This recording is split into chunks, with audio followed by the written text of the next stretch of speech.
Click the link in the description for your free Amsoil catalog.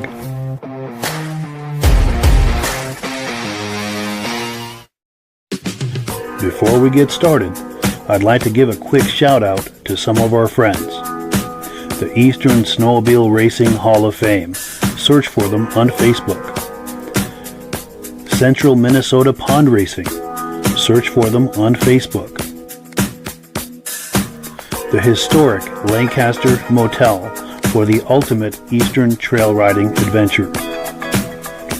Crane's Snowmobile Museum at 172 Main Street in Lancaster, New Hampshire. The Vintage Snowmobile Club of America Quarterly Magazine. The Bridge Street Garage Racing Team, the house racing team of the Vintage Snowmobile podcast. The New Hampshire Snowmobile Museum at Bear Brook State Park in Allenstown, New Hampshire. And lastly, if you decide to advertise with the Vintage Snowmobile podcast, this could be your advertising message. I'm on the phone with Midge Rosebrook. How you doing, Midge? Good, Mike. How are you? Doing well, thank you. So, Midge, tell me, what is the Eastern Snowmobile Racing Hall of Fame? The Eastern Snowmobile Racing Hall of Fame is something Paul Crane and I started here in Lancaster. We felt that there was a need to recognize the guys that used to race here in the East back in what I would call the golden era. Would be from the mid-1960s to the late 70s, maybe early 80s, but mostly I think the meat of the golden era would be definitely the 1970s. Sure. And it really, racing here in the eastern United States never really got covered. Those guys never really got recognized like the Midwest guys did, the factory drivers, you know, and the big name distributors and things like that from the Midwest. They had there's two Hall of Fames out there. Sure. And you know, they recognize their guys, and it's sad that the Eastern guys never got recognized. And how this started was, and I can take you back to when we did the 50th reunion of the Lancaster Grand Prix in 2014. Uh-huh. The Grand Prix started in 1964 as a side event for the Winter Carnival when Lancaster was celebrating their 200th anniversary, and it took off. And thank you to Timberland Machines, the big Skidoo distributor here in Lancaster. It was basically Bob Bottoms that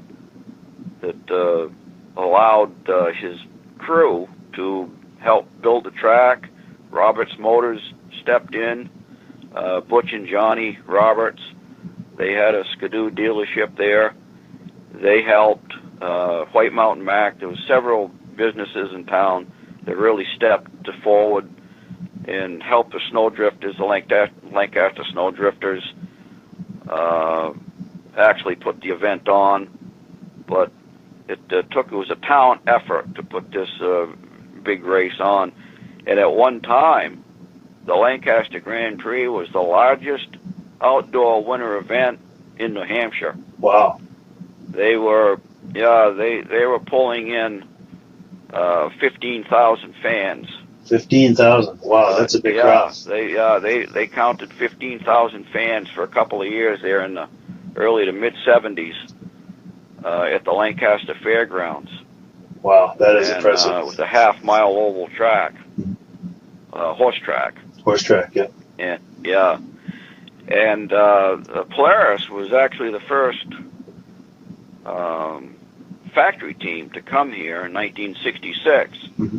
Bob Eastman and Randy Heights came and raced in 1966. That was also the first year for the Big Kilkenny Cup, which was donated by Timberland Machines to the Snowdrifters. Oh, no kidding, yeah. Yeah, and our own Bill Buckland here from town and Bobby Fortin both got their names on that big cup. They were the first two to have their names engraved on the cup in '66. Nice. So yeah, and the factory teams came here during the '70s. There would be 10 or 12 fully equipped tractor trailers, 45, 50-foot boxes of the major, distributors and factory teams of the day back then. Mm-hmm. Arctic Cat came, Snowjet, Yamaha, Polaris, Skidoo, Mercury, just about every big manufacturer you could think of came here to race at Lancaster. Nice. It was quite something. And then the whole thing ended in New England around 1980.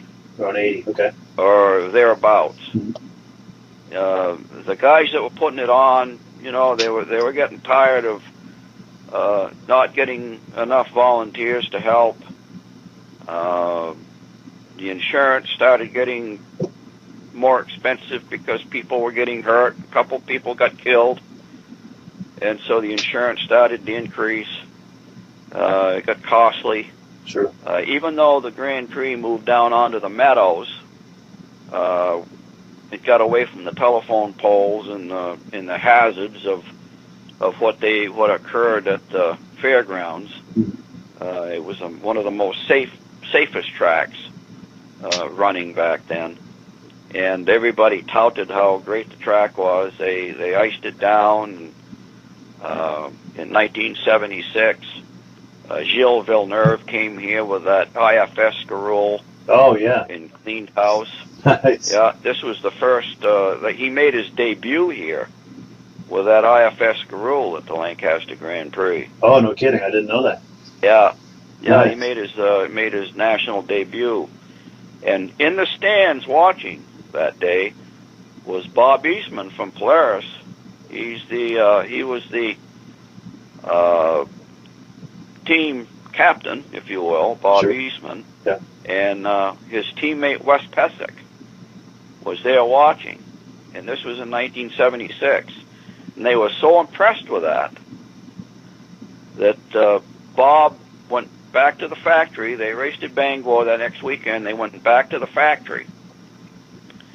And he called up a guy by the name of Gordon Rudolph, who had been himself dabbling with IFS sleds on his own.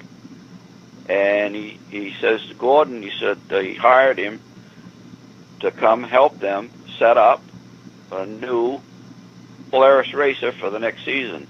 It turned out to be that RXL.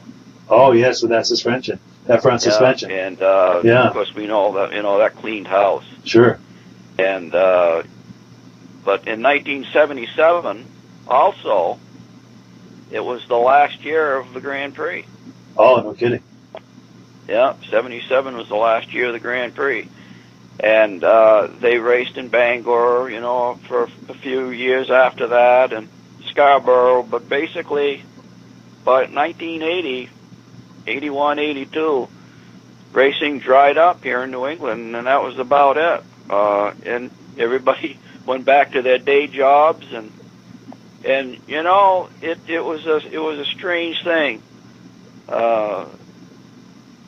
I can't think of anything, Mike, in these long, cold New England winters that was ever so as exciting and ever made as big an impact as did snowmobile racing back at its height. I agree. Yeah, I agree. There's nothing since has been as exciting or as big or made as big an impact financially for these small towns. And there's nothing else that'll bring people. There's nothing else that'll bring people, thousands and thousands of people, outside in the middle of winter to be spectators. Something. Nothing else is going to bring that kind of a crowd. No, and to bring a dozen factory teams from the Midwest. Yeah. To send a team of 5 or 6 drivers, fully equipped tractor-trailer trucks. I remember Bob Clark was in the Hall of Fame. Bob Clark was a multi-Grand Prix chairman during that era. And he said one time, he thought it was 1970 or 71, they held up the races because Team Arctic hadn't showed up yet.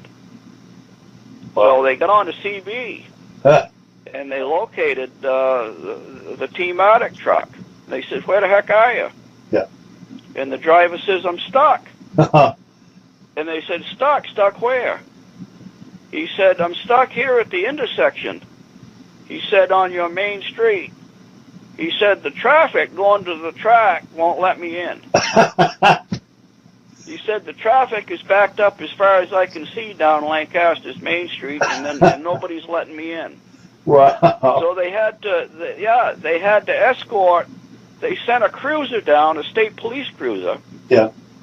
And he escorted Team Arctic's big truck up the left-hand side of the road from that triangle on the end of Main Street there that splits Route 2 and Route 3. Yes.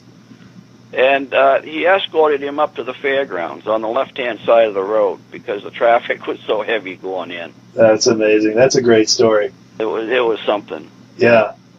Now, while we're talking about this, I wonder if you could tell me, too, that Lancaster was obviously a massive location and experience for racing, but there were... Yeah.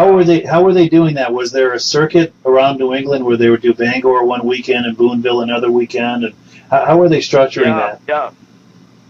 Yeah, that's what they did. Of course, when they came out with the USSA, and they sanctioned, the events, Lancaster was one of the big boys, and we started our date was pretty much set in stone by the time USSA came out because we'd been racing here since 1962. Wow. And then, of course, they called it motorized toboggan races in 62 and 63. Right. And then they changed it to the Grand Prix to make it sound better, I guess, for the 200th birthday of Lancaster that year. That's why they changed the name. Yeah. And so... Yeah, Lancaster was on this circuit. Bangor would be, I think Bangor was a weekend either before or after us, and then they did Scarborough. Mm-hmm. They did Jackman. Jackman, I think, was probably one of the first races in the east here, Jackman, Maine. I think that happened like in December or something like that. And yeah, they had a race in Laconia, had a race in Boonville, New York, and yeah, it was like a circuit. It was big time. That's cool. These guys were professionals. They were pulling $1,500, $2,000, $2,500 a weekend in. You know, like Bobby Fortin was one of the big name drivers here in the East, and where I used to work at the golf station here in Lancaster, he always used to come in, and he'd have a check of $1,000 or $1,500 to win. Wow. Plus he'd get so much, he'd get a couple $100 from a spark plug company or drive belt company. Yeah, these guys were professionals. That's cool. And it was an exciting time. Yeah, it really was. For sure. And so anyway, when we decided to do a 50th reunion of the Grand Prix, a lot of the old guys that used to race back then came to the reunion. And I even have a photo of a bunch of them lined. You've seen it at Paul Crane's. Yes. Those guys all lined up on the racetrack. Yeah. And they got me in there, and I kept telling them, I said, I didn't race. I said, I should not be in there. Well, they begged me to get, they made me go in. So, yeah. I mean, I shouldn't have been in that photo, but I was. Yeah. Anyway. That's nice, though. It really got me to thinking, it's sad that these guys never got recognized. Yeah, for sure. And so I think that planted a seed. Now, can you go ahead? I'm sorry. And I think it did. And then in 2016, we had the national show here. Yeah. And it packed the fairgrounds, with a bunch of whole beautiful vintage sleds. It just was an unbelievable show. Yeah, it was. I was there. That was an incredible show. Wasn't it great? It was a great show. And so there again, here's Conrad Rollins, Tom Peters, Bruce Dunham, Bob Martin, all came back. And they were getting into it again. So anyway, I said to Paul, I said, I tell you who it was. It was a gentleman from, I think it was the Hall of Fame from St. Germain, Wisconsin, was there selling a raffle sled. He was selling tickets for a raffle sled for that Hall of Fame. And I had, before that, I had sent Bruce Dunham's, Bob Martin, and Conrad Rollins resumes out there just to see what would happen. I wanted to see if maybe I could get one of those guys into the Hall of Fame out there. So Paul approached the guy, and he was on the board of directors as well. So Paul asked him what his thoughts of Bruce Dunham making it into the Hall of Fame that year. And he had a puzzled look on his face, and he said, Bruce Dunham. Boy, he said, that doesn't ring a bell. He said, I know he's not in the top 10. Wow. And Paul came to me, and Paul says, they're not. He says they don't even know who Bruce Dunham was. Wow. He said they're inducting 35 and 40-year-olds out there now, Midge. He said there's no chance. Yeah. He said we'll never get them in. He said there's not a chance. So anyway, I went back home. I didn't sleep. Actually, I think I went up to camp up to Maidstone, and I rolled and tossed and turned all night. And all of a sudden, in the middle of the night, I sat up, and I said right out loud, I said, and my wife wasn't even with me or nobody, I was all alone. Yeah. And I said, that's it. That's it. And I could not wait. This was Saturday. I could not wait for Sunday morning to get a hold of Paul Crane and ask him, so anyway, about 7 o'clock Sunday morning, I didn't want to get him too early, so I waited until 7. So I grabbed the phone, I dialed Paul's number, Paul answered, and I says, Paul, you're sitting down? And he says, no. He said, I could. I said, what are your thoughts on having our own Hall of Fame? I said, we could do it at your museum. Paul says, let's do it. Nice. Just like that. Wow. And that's how it started. And the ball has just continued to roll from there. And it's just continued to roll from there. We inducted our first inaugural 4 people into the Hall of Fame in 2017.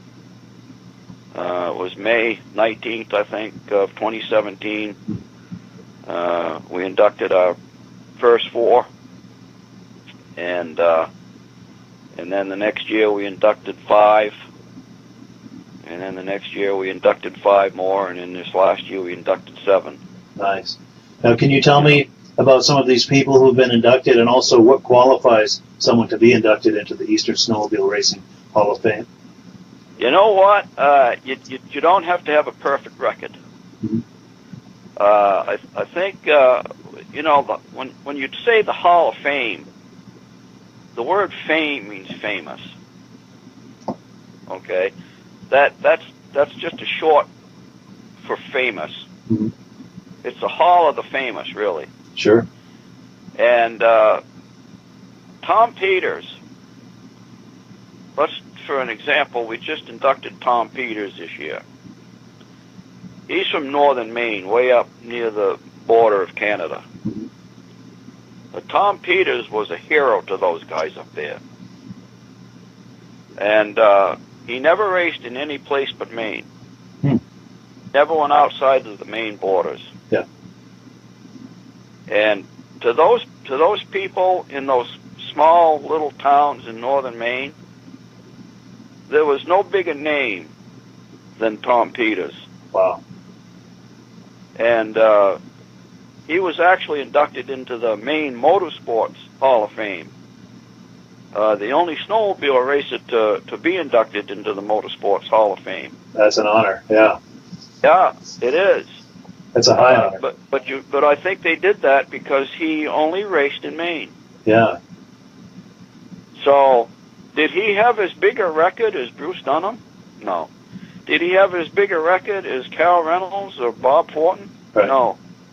But to those people in northern Maine, Tom Peters was the biggest name in sports right there. Yeah. You know what I'm saying? Yeah. And that's the reason why Tom Peters is in the Hall of Fame. Nice. And I can pick out a few other people that may not have had perfect records, but they were big names here in the East. Mm-hmm. So we try to give, not everybody can make it into the Hall of Fame. I realize that. Everybody should realize that. Sure. But if you did something special, or if your name was one of the big names in the East, even though you might not have had a huge record, mm-hmm. you got a good shot. Yeah, good shot of being recognized. And yeah. Nice. Yeah, we've got Bruce Dunham in there. Bob Martin is in there. Conrad Rollins.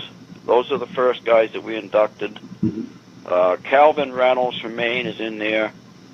There's quite a few Mainers. We've got, of course, Tom Peters. I just mentioned Tom. Sure. Paul Lamontagne. Paul Lamontagne. Yeah. Paul was he was big. Yeah. Paul was a rough racer, and then later he raced Chaparral, and then he raced Mercury. Paul, the name Paul Lamontagne was huge here in New England. Yeah. We've got Joe Wilkinson from Massachusetts. We just inducted Joe. Louis Lunn, we inducted Louis in 2018, I think. Yeah. Yeah. And Louis only raced maybe 3-4 years. I think he got number 9 bib one year, so he's top 10. Yeah. But what made Louis special? He may not have had as big a record, maybe as Bob Fortin, but what made Louis special was he was the first person to drive an IFS sled. Oh, no kidding. Yeah. Yeah, because he was racing for Harrington King in Randolph, Mass. in 1972. They were the Chaparral distributor. They flew Louis out to Colorado. Chaparral had a secret race sled that they were working on out there. Yeah. And guess who he was working with? Huh. Bobby Unser. Oh, no kidding.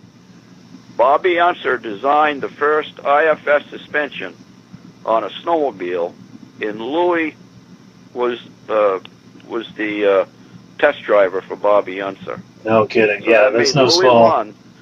He was the very first person to drive an IFS sled. And what sled today doesn't have an IFS suspension? Yeah, that's standard today. Yeah. So that in itself, that's huge. Is a reason why Louis Lund needs to be in the Hall of Fame. Yeah. Yeah. You know, and so that's how we pick and choose the folks that need to be there. Yeah. Yeah. Very nice. Now, what, or I should say, when and where is the next induction ceremony going to be? The next induction ceremony is going to be September 11th, which in itself is, not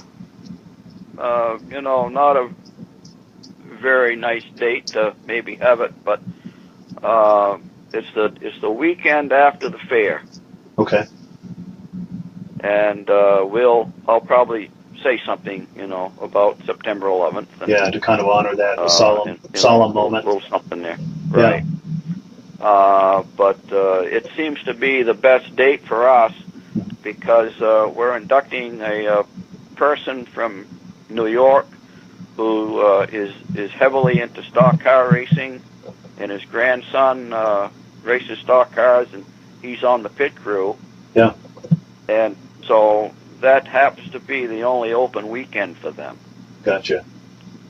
So in order to have him be able to attend the induction, that's the weekend we had to pick. Sure. Yeah. And this is going to be at Crane's Museum in Lancaster? Yes, this will be at Crane's Museum, and we'll do another outside ceremony. That seemed to work really good. That was very nice. Hopefully it doesn't rain. Yeah. If it does, we'll try to do it Sunday probably. Yeah. As a rain day. But hopefully, usually by that time in the fall, we have really, really nice weather. Yeah. And I'd like to add, too, that if anyone is planning to attend this from out of town, there's no other place to stay. Lancaster Motel. The Lancaster Motel, absolutely. There are good friends over there. Absolutely. They've stepped to the plate. They are so all over this thing. The Lancaster Motel grew up with snowmobile racing. I believe that was built in 1956. Mm-hmm. It was built by Norman McLaughlin. Yeah. His daughter Sally married Mike Beatty, who is in the Hall of Fame at Riverside Speedway as a stock car racer. He was a well-known stock car racer here in New England back during the 60s and early 70s. Yeah. And Mike Beatty was a multi-Grand Prix chairman. So there's a big history of the Lancaster Grand Prix tied to the snowmobile circuit racing. Yeah. And didn't they used to have the award ceremony at the Lancaster Motel? That's where they had the award ceremonies during the original Grand Prix. Yeah, and I think a lot of the racers stayed there. Yeah. Yeah, I mean, can you just imagine, Mike, bellying up to the bar with Bob Eastman or Larry Coltham? That would be amazing. Or one of the Trapp brothers, they were all here. That's where they stayed. That would be amazing. This place is huge. Yeah. Not in size, but in history. Yeah, the history is rich. Yeah, very rich with the Lancaster Motel. So I think we probably will have to make that our official site. I agree. For the Hall of Fame, the Lancaster Motel is the official place to stay. Yeah, for sure. There's no other. And and they fixed the rooms all up. The people that just purchased the motel have done a tremendous job on the place. they've gone through every room. They put in all new Wi-Fi, new TVs, refurbished every room. New flooring, everything. They brought it back up to snuff, and it's going to be it's a great asset. Yeah, to and the it's town and to this Hall of Fame. And it's just walking distance from the ceremony. Yeah, it's only a block away. Yeah, from Crane's Museum and the ceremony. Yeah. Yeah. Now let me ask you this: each year that I attend this induction ceremony, the crowd gets bigger and bigger. So this is something that's growing, and the future is looking bright. What are you thinking are plans for the future for the Eastern Snowmobile Racing Hall of Fame? What are you thinking about the future of this? Well, we're going to try to continue adding more of the original racing pioneers that raced, back in the day. Yeah. They're getting older all the time. They're in their late 70s, mid-late 70s, early 80s, and we'd like to get them, here while they're still with us. Yes, the clock is ticking. That being said, when I did Cal Reynolds in 2018, we put Cal on the wall, and he was huge back then. He was a skidoo racer, and he won about everything going. Yeah. And anyway, after the ceremony, instead of going up for photos, instead of thinking about himself, Mike, I felt an arm across my shoulder, and it was Cal Reynolds whispering in my ear. He said, Midge, he said, Bob Fortin really needs to be up there. And I says, I know, Mike. I says, I know, Cal. You know what, though? What we're thinking about doing is getting all the people up there that are with us first, and then we'll try to do the ones that have passed away at a later date. And he shook his head and he said, Midge, he said, that Bob Fortin needs to be up there more sooner than later. Yeah. And so I told Paul what Cal said, and Paul said, yeah. He said, what we probably should do is induct 4 people that are with us, and maybe one who's passed away each year. Yeah. Because you know what? Their families aren't getting any younger either. That's true, isn't it? Yeah. Good point. So in 2019, we had Bob Fortin's 2 sons, Michael and David, attend. And I asked Cal, I emailed Cal, and I said, Calvin, would you please say a few good words about Bob Fortin, because you raced against him. He raced for Timberland Machines, and he knew Bob very well. He said, certainly. He said, I'd love to do that. So I introduced Cal when we did Bob, and his 2 sons stood up there. It was quite moving. I remember that. It was very touching. Yeah. So, Calvin did that for us, and we thanked him. And I know he's a busy man. Cal's got several businesses over in Maine there that he has to attend, and so I said to him, I said, when he said, he said, I would do Bob Fortin for you guys and say a few good words about him. Yeah. And I said, I'm just pleased that you could do this just one more time for us, Cal. I know you're busy. He said, Midge, let me tell you something. He said, as long as me and my wife Mary Ann are able, we will be attending every single Hall of Fame induction that you're going to hold here from now on. Nice. And he's true to his word. I've seen him at every one. Yeah. And he spoke this year at Ted Why Not. Ted Why Not, of course, was the flagman for those guys for years and years. He was also a Yamaha representative, and Cal sold Yamaha over there in Maine, so you know, Ted was over there a lot, and he was a good friend of Cal's, and so Cal spoke a few nice words about Teddy this year. That was nice, too, yeah. So, yeah. Yeah, very nice.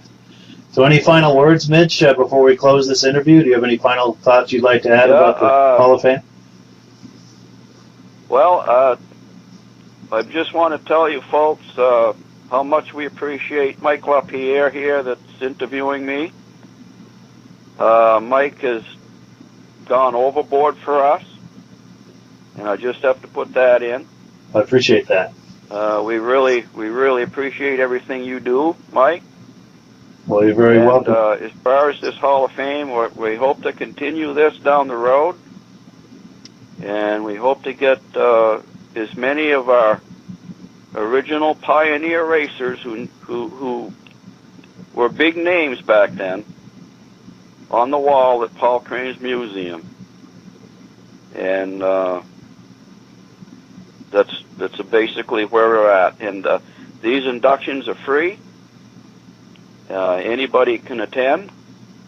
Bring a lawn chair and join us.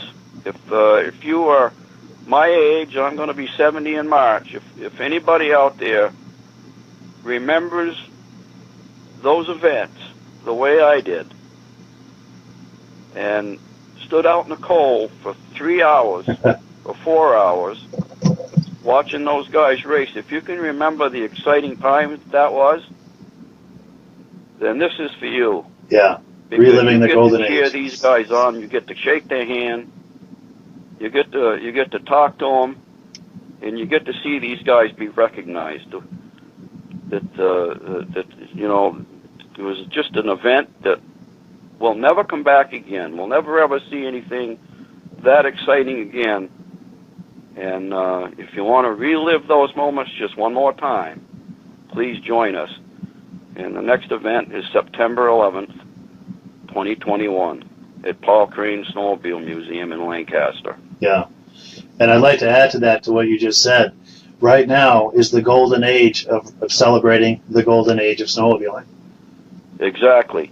It truly is. And yeah, I'd like to invite everyone who's within driving distance to come on by and enjoy it with us. It grows, it gets bigger every year. It's a wonderful thing. Yeah, stay at the Lancaster Motel. Yeah. Yeah, and come by to the after party at the Lancaster Motel as well. It's a wonderful time. They have an after party at the motel. I mean, you know, back years ago during the Grand Prix, I told these guys, I said, you race handlebar to handlebar all day long, and stand elbow to elbow at the bars all night. That's true. It was. They used to pull the engines off because, you know, these guys. These guys are crazy. They used to pull the engines off their sleds and take them inside the motel room and rebuild them for the next day's race. Nice. And that's one of the remarkable things too about racing is they can be so ruthlessly competitive out on the track, but after the race is over, they party together and they have a good time and they laugh about it. Yeah. It's incredibly ironic, but it's a wonderful thing about racing is that the relationships are more important than anything. It's a wonderful thing. Know, they made lifelong friends, Mike. Yeah. You know, these guys when their eyes light up the minute they see an old competitor. Yeah. You know, that they haven't seen for 40 years, you know. Yeah. And to watch them reminisce, it's a truly special thing. They're in heaven when they're doing it. They love it. Go ahead, I'm sorry. It's more like a family reunion. It is. Yeah. And to hear all those old stories, and because they can recall like a specific moment on some turn in the track during a race where things were happening, and kind of relive that, and it's incredible. Yeah, yeah. Or laugh because, you know, about an incident that some guy pushed them off the track when they were in the lead, you know, and you know, they'd say, you pushed me off the track, you pushed me over the bank or something like that, and then they laugh about it. They probably weren't laughing at the time, but no. Yeah. Yeah. You know, this is only gonna be a small window here too. It's true. The clock is Because ticking these for all guys of us. are, like I just said, they're 75, 80 years old, 85 years old, and they're not going to be around forever. Yeah. Yeah, the clock is ticking on all of We this. got a small window here to enjoy these guys. Yeah, to really do something with this. And to appreciate these guys. Yeah. And women. Yes. Yeah, there were some truly remarkable women in this racing as well. Oh, yeah. Yep. Judy Rinaldi.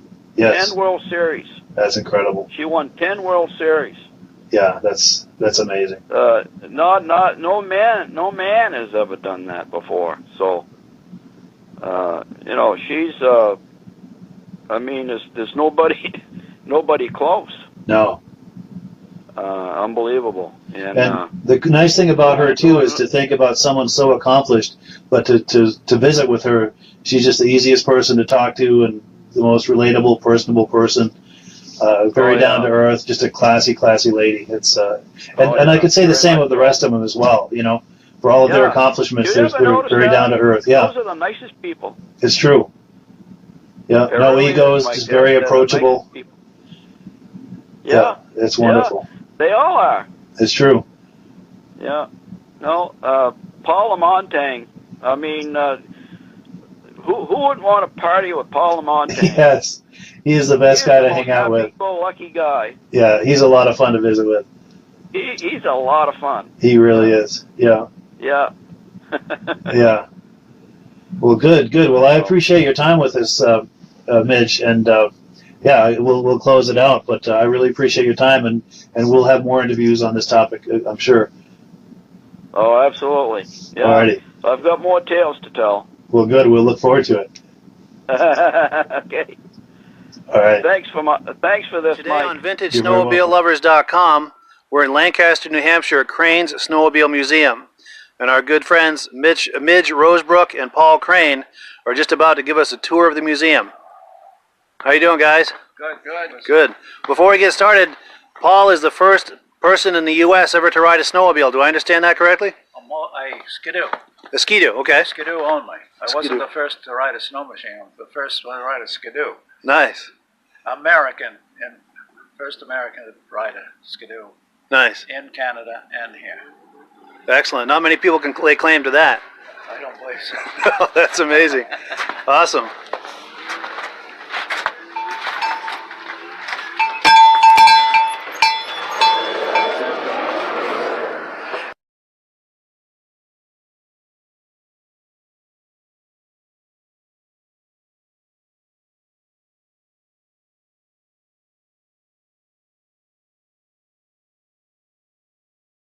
We'll just start down this row here. All right. Everybody can understand what just by looking at them, what they are. So we'll go down this row here first, and then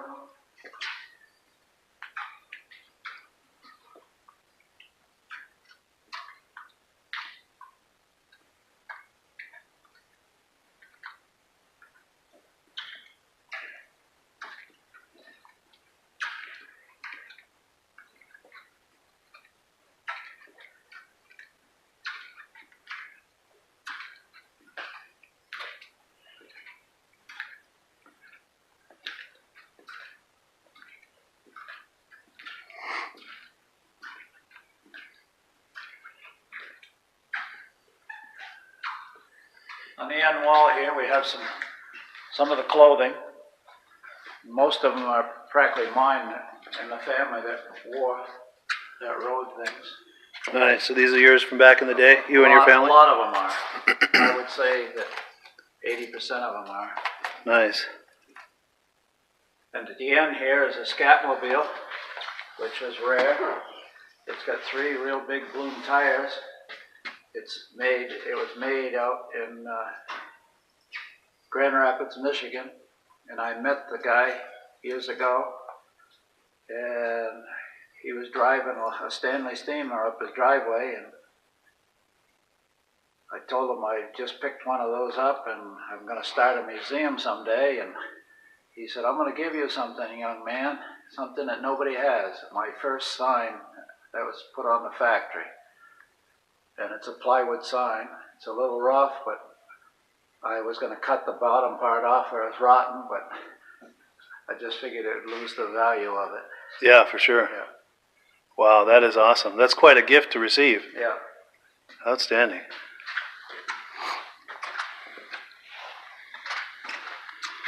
Cool. Then I got patches on the back wall. Oh, yes, yeah. Patches on the back wall. Yeah. And see if I can get in a little closer on those.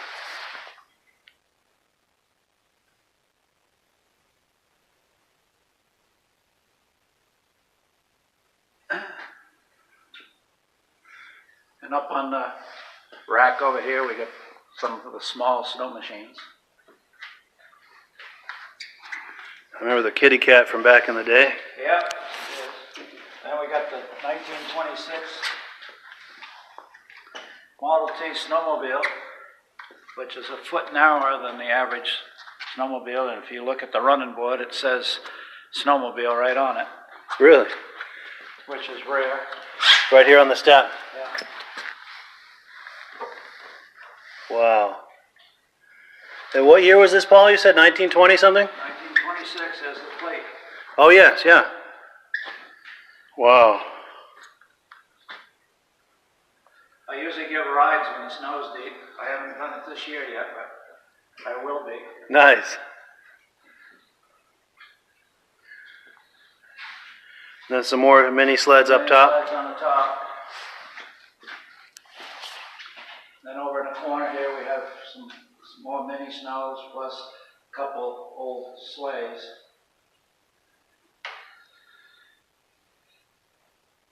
Nice. And then these are some of the early mass-produced ski-doos?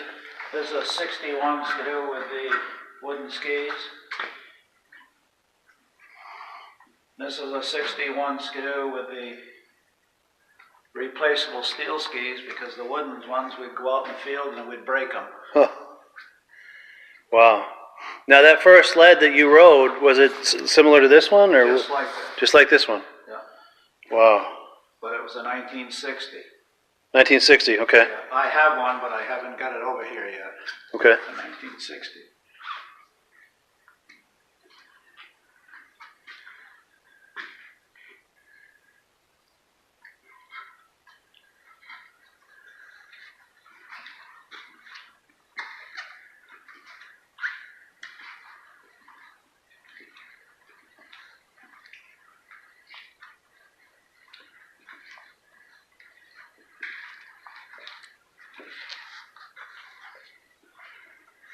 Skidoo Elite. I sold those, and they sold in 1995. Really? Yeah. Wow. That one has got 200 and something miles on it. Unreal. That's a nice shape. And I think they stopped making those in, what, 2005 or something? They started The Elite? 2004 and 5, I think they made a silver one. Yeah. A much more modern looking one. Was that the last year, do you know? Yeah, It was, okay. I like that TNT. The old silver. Lux Nordic. Oh, yeah, yeah. Now I see a shift lever on that. Did that have reverse? Yes, reverse. Yeah. Nice. And did it have like a low gear for No, that's just the regular. just a reverse? Okay. But it's mint. It's only got 200 and something miles on it. Nice. A buddy of mine growing up had a silver bullet like that. Then we have the 64 tin cab motor ski, Wow. which they didn't make very many of them. Then a 65 motor ski.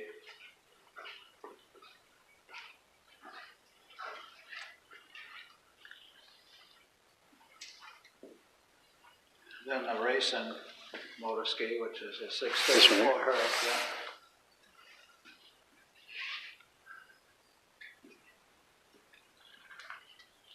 And then this here was a 500 racing sled. Okay. Apparently, so I've been told, the factory had it. Yeah.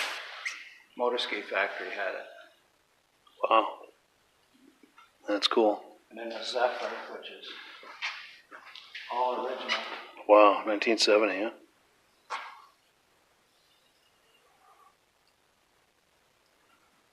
I remember remember these Nuvics back in the day. Yeah. My father's friend had one just like that. Then a pink motor ski that was made from a friend of mine for his daughter. Wow.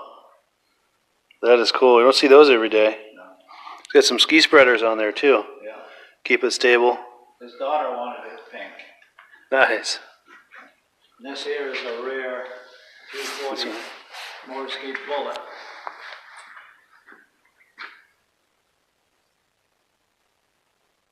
Wow. And the 340 Sonic, Supersonic Pro sled.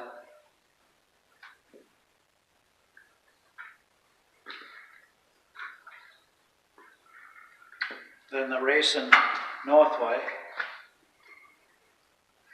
They only made 21 of them. 21, wow. Sleds, yeah. That's a real big hood. Does that mean there's a real big engine underneath? Or? Yeah, it's a 440. 440, yeah.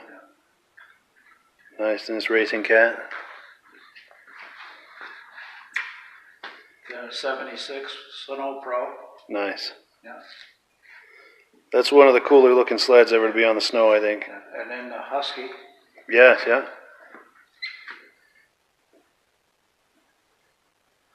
Of course, the RV, Ski-Doo RV that they raced in '75. Nice, those were awesome.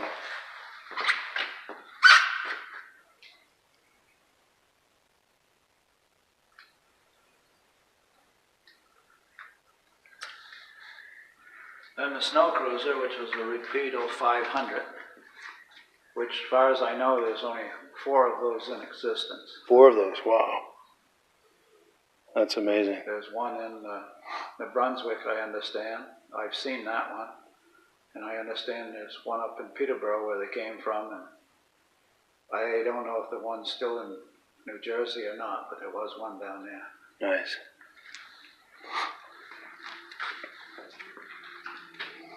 We had one like this when I was a kid. It was the consumer model, though, not the Starfire. Yeah. That was fast. Even the consumer model, the 250, was really fast. Oh, yeah.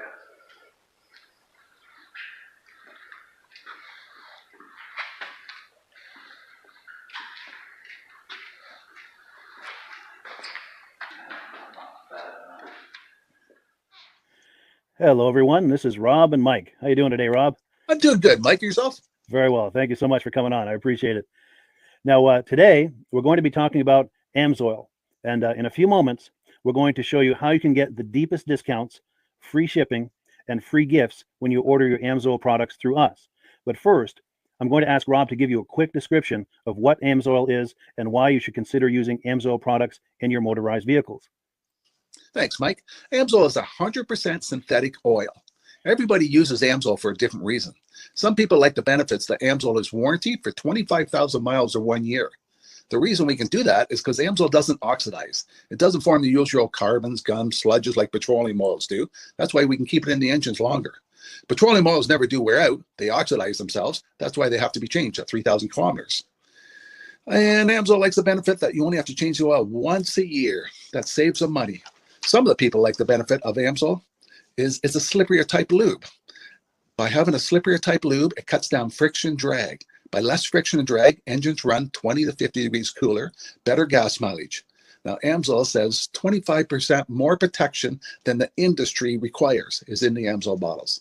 My average customer gets about 10% increase in gas mileage. That's a big savings. Yeah. And by cutting down friction and drag, for every 10 degrees you cut down the friction and drag, doubles the life of the engine. So by having the engine run cooler, it makes it last longer.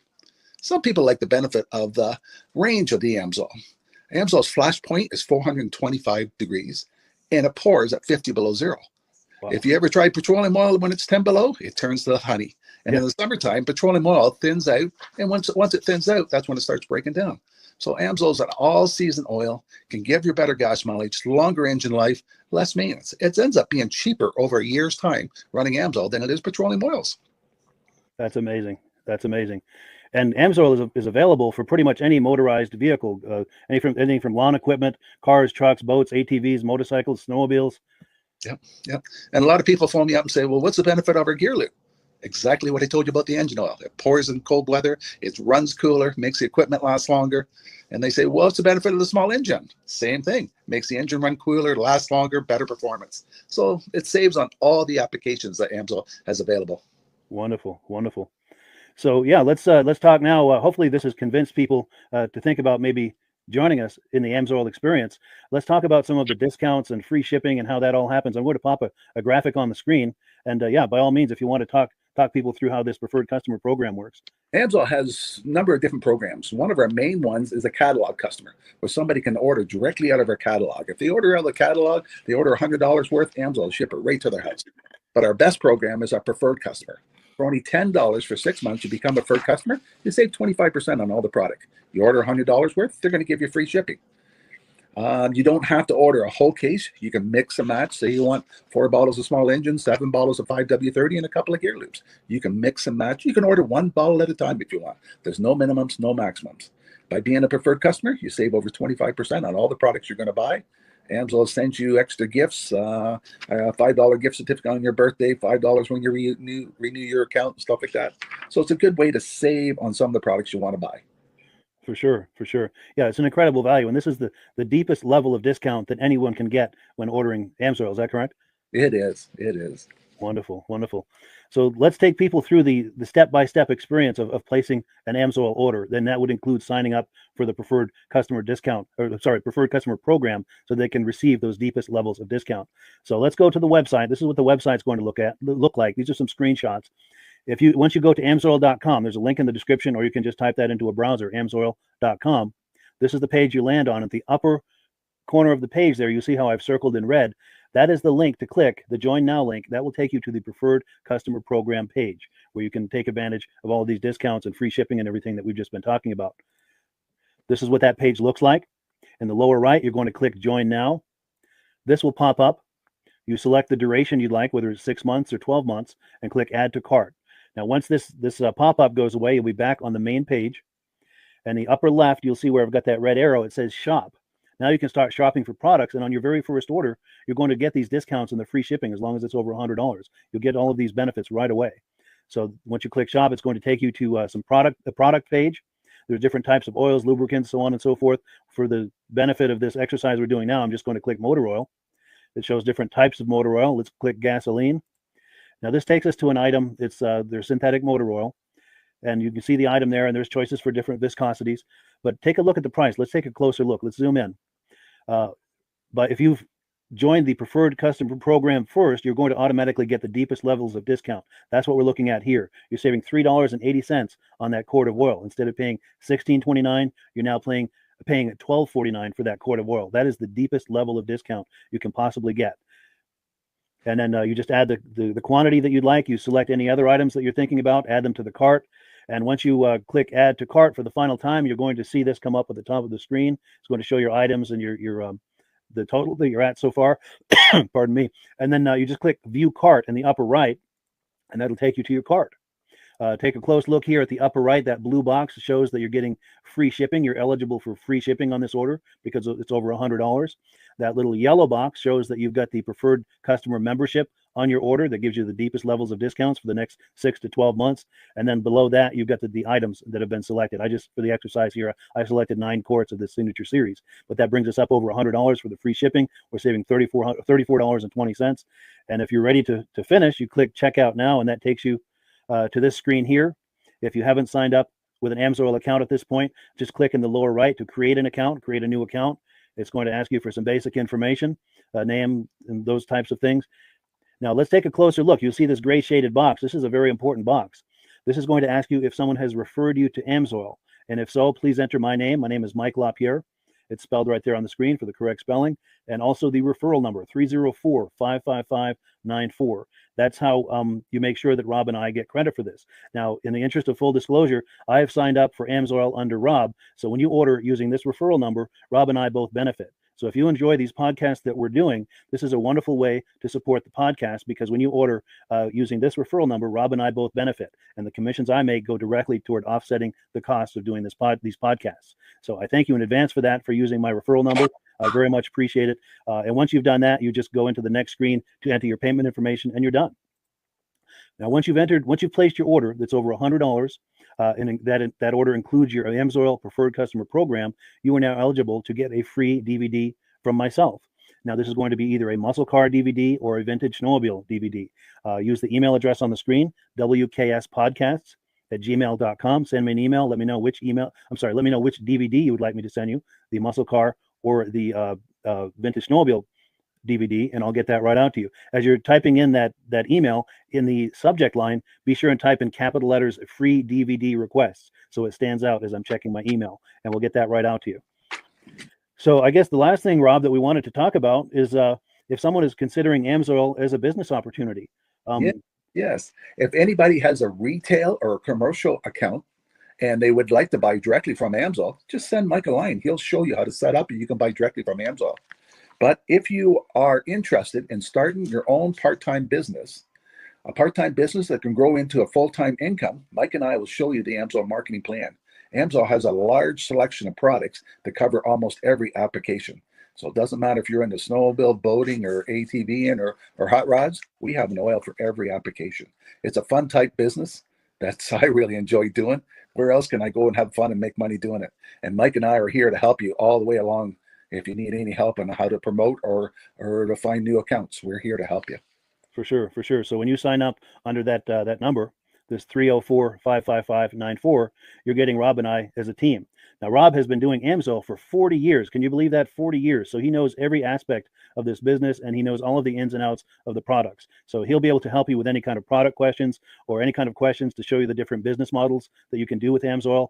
And then the other thing that you get when you sign up under me is I've got a strong background in social media. So if you need some coaching on how to generate AMSOIL leads using Facebook and YouTube, I'm happy to coach you with that when you sign up under Rob and I.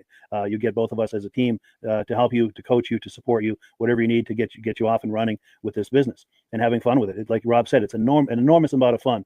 If you're like Rob and I and you enjoy going to any kind of boat shows, car shows, motorcycle shows, snowmobile shows, anything with a motor, you like going to those shows, those events, those races, this is a great way to turn that into a income opportunity for you. Yes. And just by wearing my AMSOIL hat at one of these events, people come up and ask me about AMSOIL. Wonderful. People don't know where to buy it, and I'm there to help them, show them where they can buy the products. Perfect. Well, cool. Well, this is great. Any final thoughts, Rob, before we wrap it up? AMSOIL's a fun business. AMSOIL's been around since 1968. It was the first synthetic oil to be AI approved. Wow. Yeah. That's amazing. And that's very early in the game too, isn't it? Yes. For sure. Well, good. Well, thank you so much, everyone, for viewing. Hopefully, we've gotten you excited as we are about the AMSOIL products. We'd love it if you could join us either as someone who uses the AMSOIL products or to join the AMSOIL team as a business opportunity. And we thank you so much for viewing. Have a great day. You have a good day.